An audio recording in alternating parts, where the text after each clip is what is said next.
Kemudian Ishak memanggil Yakub, lalu memberkati dia serta memesankan kepadanya. Katanya, "Janganlah mengambil istri dari perempuan Kanaan. Bersiaplah, pergilah ke Padan Aram, ke rumah Betuel, ayah ibumu, dan ambillah dari situ seorang istri dari anak-anak Laban, saudara ibumu. Moga-moga Allah yang Maha Kuasa memberkati engkau, membuat engkau beranak cucu, dan membuat engkau menjadi banyak, sehingga engkau menjadi sekumpulan bangsa-bangsa. Moga-moga Ia memberikan kepadamu berkat yang untuk Abraham, kepadamu serta kepada keturunanmu, sehingga engkau memiliki negeri ini yang kau diami sebagai orang asing yang telah diberikan Allah kepada Abraham." Demikianlah Ishak melepas Yakub, lalu berangkatlah Yakub ke Padan Aram, kepada Laban anak Betuel, orang Aram itu, saudara Ribka, ibu Yakub dan Esau. Ketika Esau melihat bahwa Ishak telah memberkati Yakub dan melepasnya ke Padan Aram untuk mengambil istri dari situ, pada waktu ia memberkatinya, ia telah memesankan kepada Yakub, "Janganlah ambil istri dari antara perempuan Kanaan." Dan bahwa Yakub mendengarkan perkataan ayah dan ibunya dan pergi ke Padan Aram. Maka Esau pun menyadari bahwa perempuan Kanaan itu tidak disukai oleh Ishak ayahnya. Sebab itu ia pergi kepada Ismail dan mengambil Mahalat menjadi istrinya, di samping kedua istrinya yang telah ada. Mahalat adalah anak Ismail, anak Abraham, adik Nebayot. Maka Yakub berangkat dari Beersheba dan pergi ke Haran.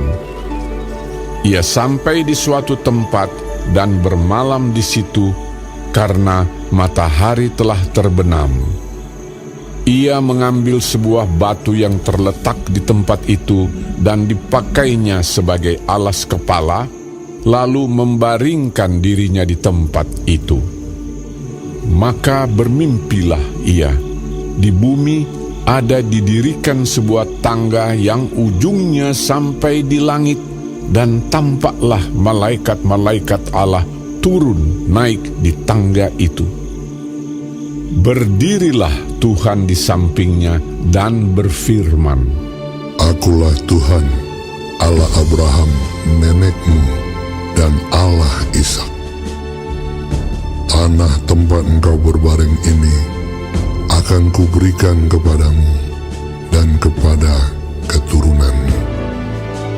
Keturunanmu akan menjadi seperti debu tanah banyaknya, dan engkau akan mengembang ke sebelah timur, barat, utara, dan selatan. Dan olehmu serta keturunanmu, semua kaum di muka bumi akan mendapat berkat.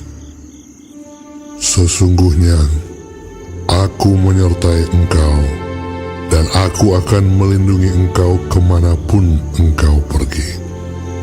Dan aku akan membawa engkau kembali ke negeri ini, sebab aku tidak akan meninggalkan engkau, melainkan tetap melakukan apa yang kujanjikan kepadamu."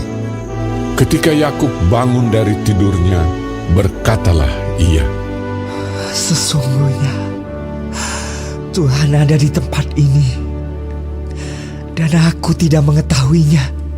Ia takut dan berkata, "Alangkah dahsyatnya tempat ini. Ini tidak lain dari rumah Allah. Ini pintu gerbang sorga." Keesokan harinya pagi-pagi Yakub mengambil batu yang dipakainya sebagai alas kepala dan mendirikan itu menjadi tugu dan menuang minyak ke atasnya. Ia menamai tempat itu Betel. Dahulu nama kota itu Luz. Lalu bernasarlah Yakub. Jika Allah akan menyertai dan akan melindungi aku di jalan yang kutempuh ini, memberikan kepadaku roti untuk dimakan dan pakaian untuk dipakai, sehingga aku selamat kembali ke rumah ayahku, maka Tuhan akan menjadi Allahku. Dan batu yang kudirikan sebagai tugu ini akan menjadi rumah Allah. Dari segala sesuatu yang Engkau berikan kepadaku, akan selalu kupersembahkan 1/10 kepadamu.